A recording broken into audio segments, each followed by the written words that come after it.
On the final day of, yeah, it is an award-winning documentary. Definitely, Kyle James Brandt. Thank you so much for joining us on the live tonight. And there he is, another champion. Good evening, Duane Vermeulen. Hi there, Mots. How are you? So good to see you. So good to see you, man. Oh, man. I don't know if you could get through the hour without crying. Are you as emotional as everyone else is?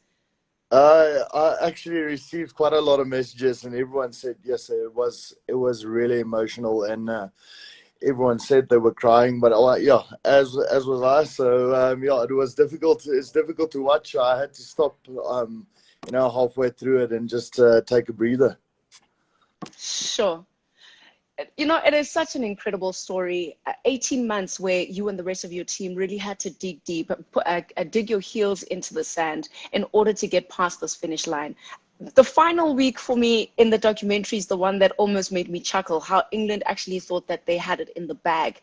How was it in dealing with not only the final week, but the message that the press were putting out throughout that week? Yeah, Mott, we actually tried to focus on what we're gonna do and how we're gonna play. So there was a lot of talk around England, the hot favourite.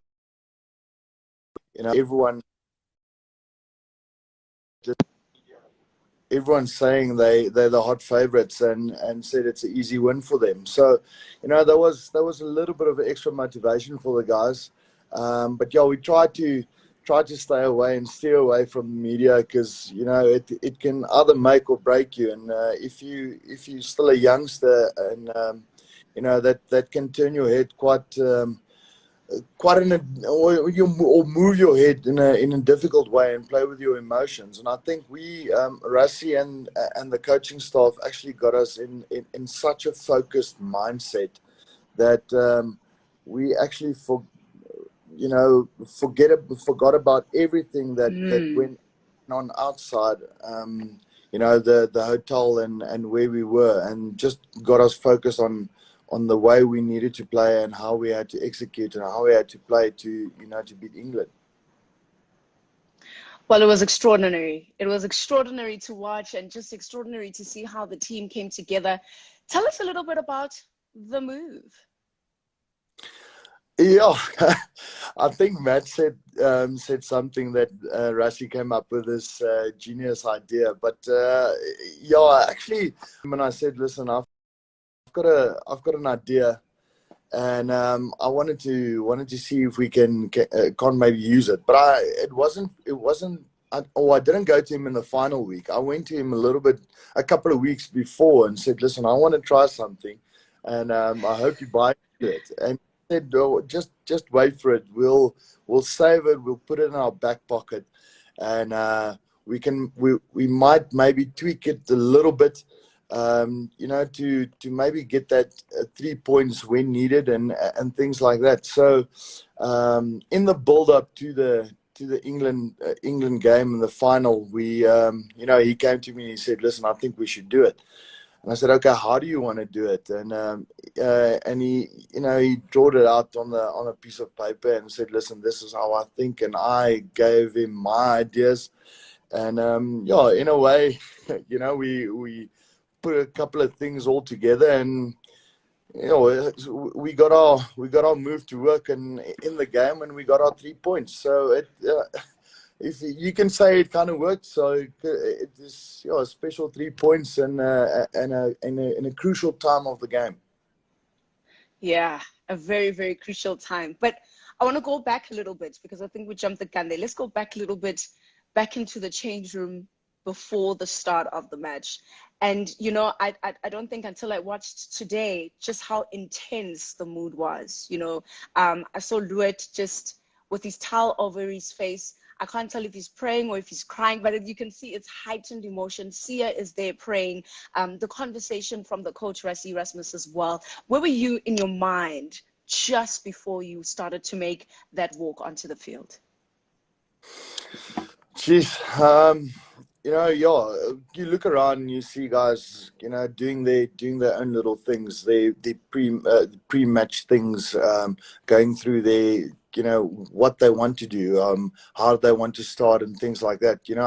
I'm always, in a change room, I will sit there and I will just think of, if we kick off or if we're receiving, what are we going to do? And how do I get the ball in my hands as quick as possible? So, that was, what I was thinking about. If you receive the ball, get that ball in your hands, get the first carry, and see if you can run over the first guy that that you can see his eyes opening up and thinking, oh yes, this is the guy I wanna target.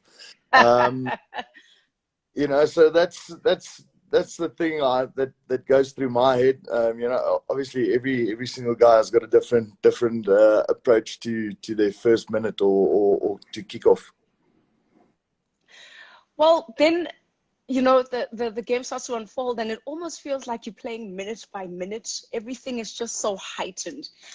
And Carl Sinclair ends up on the ground, and you are thinking, what? Yeah, well, a lot of guys thought, yes, my pimpy, ran over and they lying on the ground, and we saw the replay on the TV, and he actually went into Morrow, I think, with the tackle. So they both swung around and hit each other, and I think for our front row, they were thinking, yes, okay, if he's off, they know that that Coles hasn't started a match for quite a long time, and he won't play a full. He's never played a full 80 in the past couple of years. So, I think that is where the mental edge for the front rowers, where it ticked on, and where they said, listen, now we can make the step up. Because you don't want to see a guy lying on the ground and go off by a stretcher. So it was nice to see him get up and walk off the field. You wanted to stay on. You could see by his actions, and but yeah, I think the guys got a little bit of a mental edge from that minute where Mapimpi broke through. That's what it did sound like in that moment. There was also, of course, seeing Bongimbo Nambi have to come off with the HIA. Of course, he didn't want to. He was like, no, leave me on the field. And then you saw Luet also going down, and I think it was Sos that came on for him. So a few changes that had to be made in that first half, even by the Springboks. But that bomb squad had been incredible throughout the tournament, and it just seemed at that final that they stepped it up just one more notch. Yeah, Mott, that was the one thing that Rassie always said. Listen, we a group of guys. We're not just 23 guys that play the game, or 15 guys on the pitch that play the game.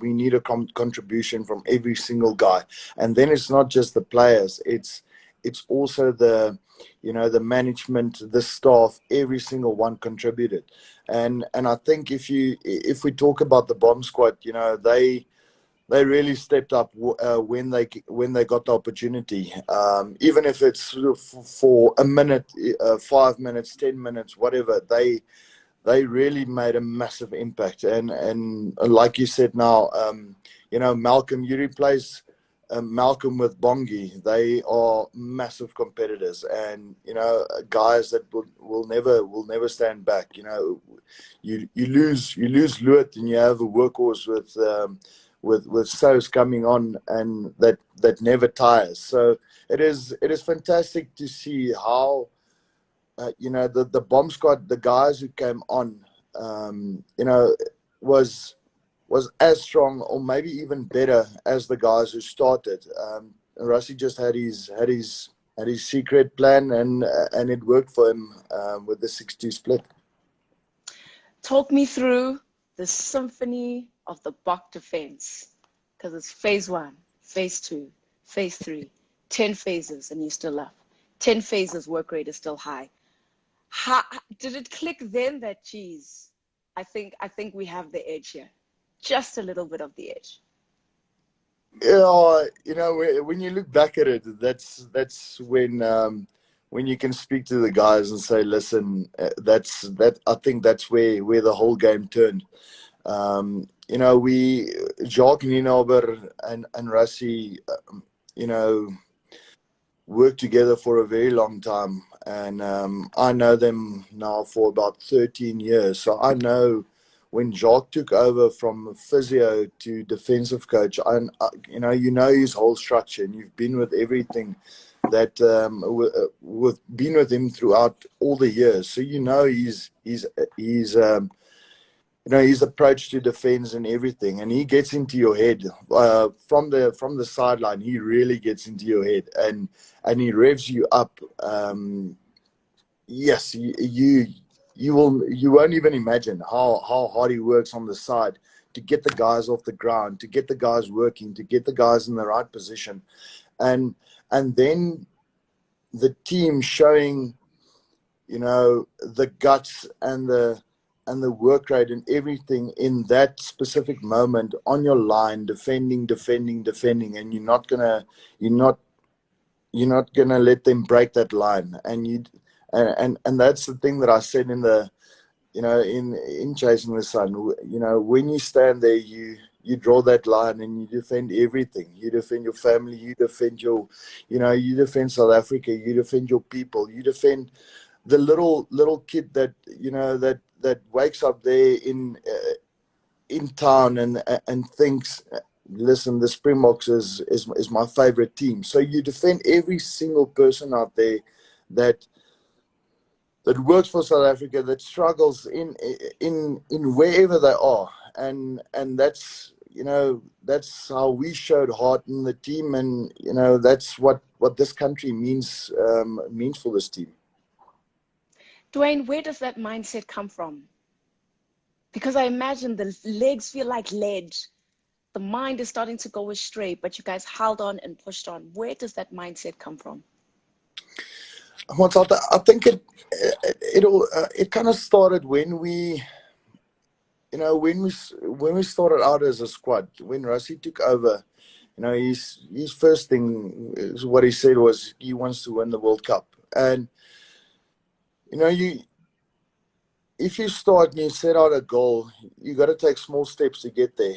But, you know, I think every single guy believed in Rassie and the management team and Stocker and Jock and Matt and everyone. We believed in them as a group of players. And throughout the 18 months, we've grown so much as a team that, you know, that's where you get the belief. You see the guy working his arse off for you next to you, gets up and makes another tackle.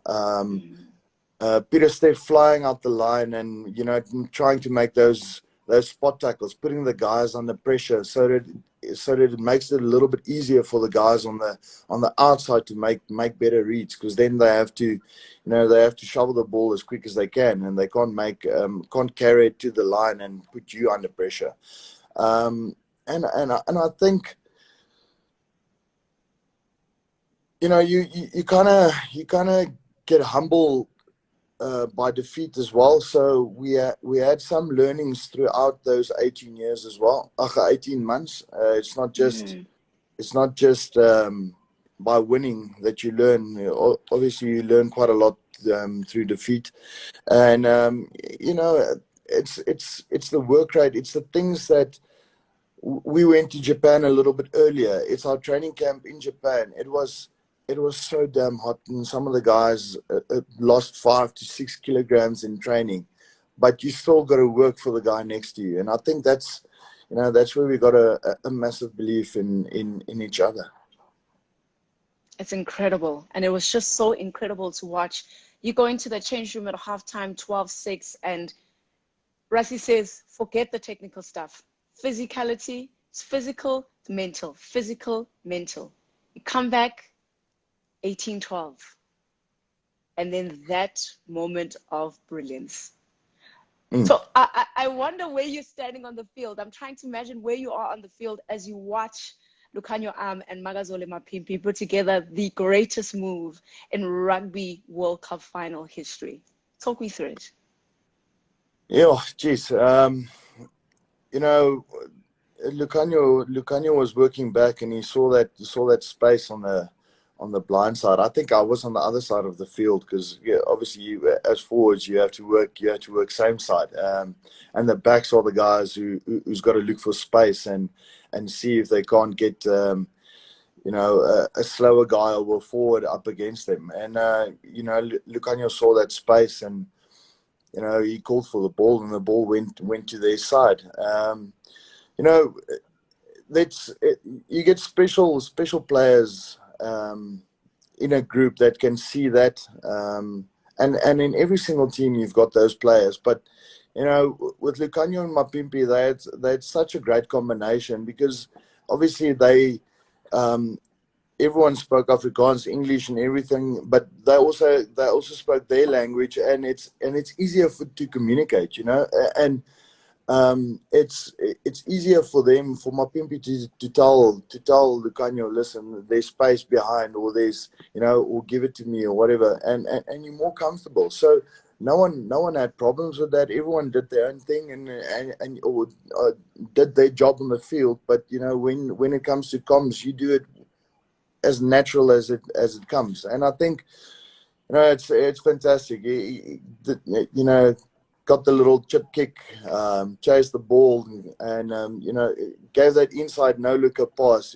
In a pressure time like that, I would never pass a no-looker pass like that. But they were so in sync in that game, and with the build-up, again, going back to the 18 months, all the hard work that's been put in by the players, exactly where your teammate is, and that's about this team.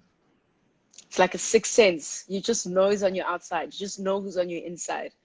Did you feel a sense of relief, or what were your feelings when you just saw him dot down and you just know, okay, we've got this now. Yeah, definitely a sense of relief. I think the other thing is also, now you see the scoreboard and you can see, so we've got a little bit of a buffer, but you can't sit back and now wait for England to come back at you. So we still had to play our game, still had to do our job, and after that, you standing and you receiving a ball, and then you have to exit well. And we knew England is not a team that's just a team that will give up. They will play, and they can create magic out of nothing. They've got fantastic players that can change the game. So we really had to focus, but to have that little bit of an extra buffer, in chasing balls, chasing breakdowns and things like that. If you're not allowed to give away a three pointer at a breakdown. Yeah. You saw Russie was pretty hot on that, but you've got that little bit of a buffer to let it go. And then another champagne moment in Cheslin Colby sidestepping that guy whose name we will not mention. I kid, Owen Farrell. Leaving him in the dirt there, and then you see that score. And I don't know if you caught a glimpse on the big screen where the gentleman that was engraving the trophy was writing South Africa, and we caught a glimpse on it in the production. And I remember Matthew Pearce saying, "There it is, South Africa," and it's just like, even before the curtain closes, you just know in your heart that the fairy tale has come to pass, and it's gotten the finish that it so richly deserves. What were your thoughts after Cheslin's try in particular? Yeah, the weirdest thing is, if you ask Cheslin, which side did he go, or did he he doesn't really know, because he just follows his body. It's amazing how that guy can create something special out of nothing. It is fantastic to see. It's even greater being on his side and looking at it from behind and see what goes through his body to see where he goes. But him going through, and I think they had a cross defender, Billy Vinapolo, that actually kind of gave up. You know, I think if he gave his everything, he maybe could have caught Cheslin on the cross. You never know. But yeah, it's just fantastic how Cheslin got through that little space and scored the try. But obviously after that try, everyone knew. Listen, we we in here. We'll come out victorious at the end. So I think I didn't see the little clip where the guy was started engraving the South. But you know, you're so happy for Cheslin scoring a try, and now you're thinking, yes, okay, now we have to do the next job, because it's so imprinted into you. You know, I wanna celebrate once we're done, once the final whistle is gone. Then I know, Yeah. yeah, you relax. And the final whistle came. And Duane Vermeulen is among the 31 that is touted as the 2019 Rugby World Cup winner. And I love the moment that you shared with Matt, where he comes over to you and says, your dad would be proud. Sia is in the comments, the captain, Siamtanda Kolisi, and he says it's the first time he saw Thor cry. That was beautiful. What was going through your mind at that time? Yeah, you know, Mots, you know, you kind of play this game because you love it. It's in your blood, and then you know, obviously, everyone saw the Chasing the Sun thing now, and know that my dad passed away when I was young, but I really wanted to do that for him. I wanted to. You know, I've been playing this game to make him proud, and you know, Matt knows quite a lot of my history, the way the things I went through, and building up towards the final. I sat with him on the bus and we had good chats, and he said, "Listen, Duane, but it looks like you're carrying a lot on your shoulders." At this very moment, and I said, Matt, yeah, but you have to, because if I don't, then who else will? And he said, but just relax and just, you know, let it go. And I said, I'll let it go once I know it'll be the right time, if I can say that. Yeah. And then the final whistle, yeah, went, and he came to me, and I saw him, and I saw the tears in his eyes. And he said, "Listen, it's for your dad, and he can be proud of you, and you can let go." It felt like, you know, a whole mountain just went off my back, and you know, everything that I was carrying just, you know, went away. So it was really a difficult difficult moment, but yeah, it's really special. Bittersweet, but I'm glad Exactly. you had it. I'm glad you had it. Then you're the champion, you get your trophy, you get your medal, you shake the president's hand, all is well, get back into the changing room, and it's a party. Yeah. Then you get joined by His Excellency, His Majesty, I beg your pardon, Prince Harry. How was it dueling with Prince Harry?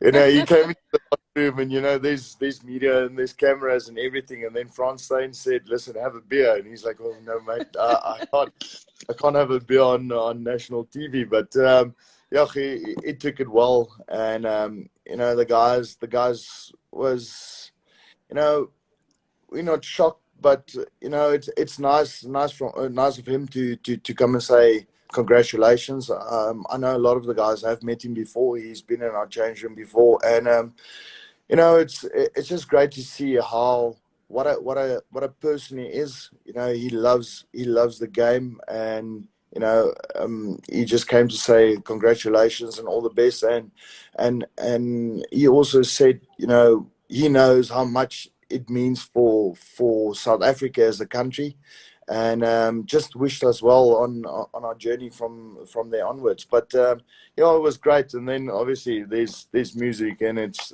beer, and it's champagne, and you know, you don't really know what was going on there. But yeah, what a vibe, you know, Faf puff in his budgies, and showing how passionate and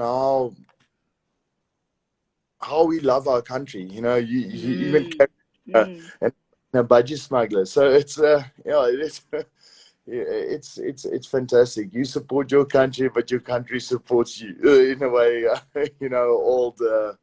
Old movie saying. And you saw it for yourself. I mean, I'm just getting goosebumps thinking about OR Tambo International. Sure. From I think midday, 1 o'clock, people were lining up, trying to get a space in the terminal, trying to make sure that they do not miss the world champions touching down on South African soil. And you walk through Terminal A and people are singing the national anthem, people are screaming your name. It's such an excitement. The bus tour, the trophy tour as well, going around the country and showing off that beautiful Webb Ellis Cup, bringing it home where it actually belongs, might I add. How was OR Tambo, that OR Tambo experience for you? And it's actually it's a really interesting thing, and I don't know a lot of people knows this, but if within the pools and they obviously the bookies draw, and the people they with betting and things like that, the teams that are booked to win the World Cup will obviously stay, and they'll fly back as a squad. So the favorites will obviously get a plane, and everyone can fly back together. And then so now we were playing, and we were sixth or seventh in the world. I don't know where we before we head into the World Cup. I think we were lying somewhere there, and the thing is, so we were definitely not any favorites at all. So our bookings, even if we had gone to the final, not all of the players would have been on the same flight back home. So we were on different planes. We departed Tokyo at different times, different groups of players flying at different times, and none of the guys arrived at OR International on the same time, or at the same time. So I know Sia and Eben and Rassi and them came a lot later than or arrived a lot later than we touched down, because they got stuck in Australia. So they had to fly a different route. We flew a different route, and it was really interesting that the we couldn't be there together as a full squad and to experience it all together. But the small little groups that arrived at the airport, I think that also kind of made it special, because the people stayed on for hours and pitched up at the airport, a couple of hours before we even arrived. But the atmosphere as we walked through those doors was. It kind of felt like being at the World Cup finals, standing in the middle of the pitch, because it's people and it is chaos, and the vibe was so fantastic. The joy and the belief that you can see on people's faces. Yes, it is. You can't really explain it. It was just fantastic. And then after that, we went on the trophy tour, and every single town we went to was fantastic. The people standing on the street supporting. It was fantastic. I think a couple of towns kind of missed out, and but we only had a week. If we could have done it for a month. I would have loved it, but I don't think my eyes, my heart, or my liver would have agreed with that. Big But damage, big damage. exactly. But it was amazing to see the people just coming out in support. That's wonderful. That's wonderful. And then you get home. What was it like being home, having left as Duane Vermeulen, eighth man of South Africa, coming back as Duane Vermeulen, 2019 Rugby World Cup winner? Yeah, it was actually short-lived, because no, I went home as we landed. I saw my family at the airport. So I saw my wife and my two boys, and my oldest one just wanted to put the medal around his neck, and so the little one saw that, and he wanted the medal. So it was a little bit of a fight. But yeah, then we had to go into press conference. But yeah, after all of that, got home. I think I did the tour, and a week after that, I had to go back to Japan to go play or to prepare for our club rugby. So it was interesting, but also got back to Japan. The whole club had a function, and where they gave trophies, and it was like almost a year-end function type of thing. And I was playing at the same club with Lapis Labuschagne, who also played for Japan. And they said, "Listen, we have to dress up nicely. We're going to this thing," and we also received a little bit of a nice honorary thing from the club. Yay! Well done, and for playing in the Rugby World Cup. So it was fantastic in Japan. The Japanese people are just the nicest people, with the utmost respect for any culture there is, and it's great to see. And obviously after a couple of months in Japan, we went into hard lockdown. So it was a difficult time. And now if you think about it, it's a year's gone, and it's flown by as just like that. And you never really experience the whole thing, because no one is from that squad and management has gotten together again, not even to play international rugby, nothing like that. So it's been an interesting year, if I can say that. Yeah, such a pity. I think it's such a pity. Darn it, COVID, because it would have been so great to see how you could have capitalized, not only as individuals, but the entire team capitalized even more on this incredible victory.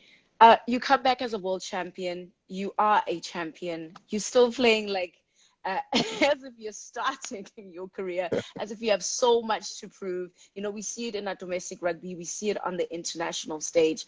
But I want to take you back to that final whistle. As you were speaking to Matt, what do you think your dad would have said to you in that moment? Oof.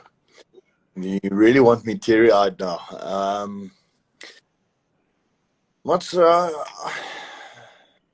I actually don't really know. To be honest with you, I think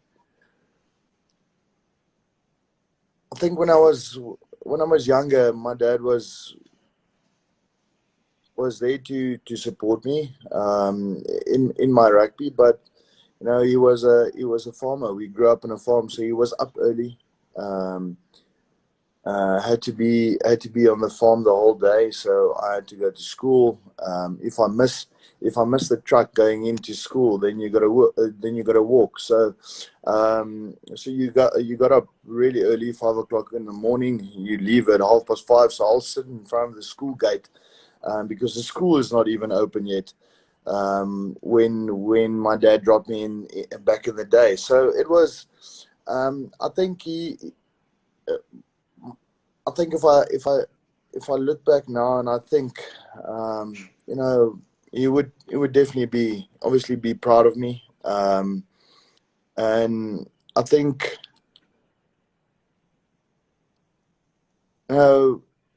he would have said, you achieved what you set out to achieve, because it took a lot of hard work. There's lots of guys that became Springbok quite young in their career, and I became a Bok when I was 26, and you never thought that'll even happen, because I've been playing, and I've played quite a number of years, and there was guys in the spot and in those positions that were really, really good, and it's just never giving up.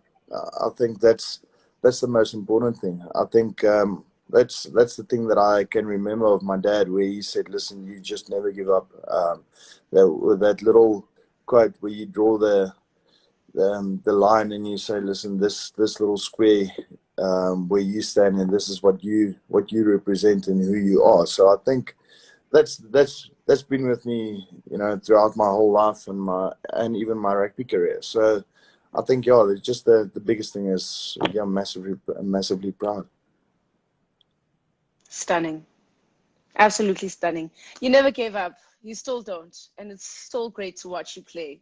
It's still such a pleasure to bump into. Always such a great conversation.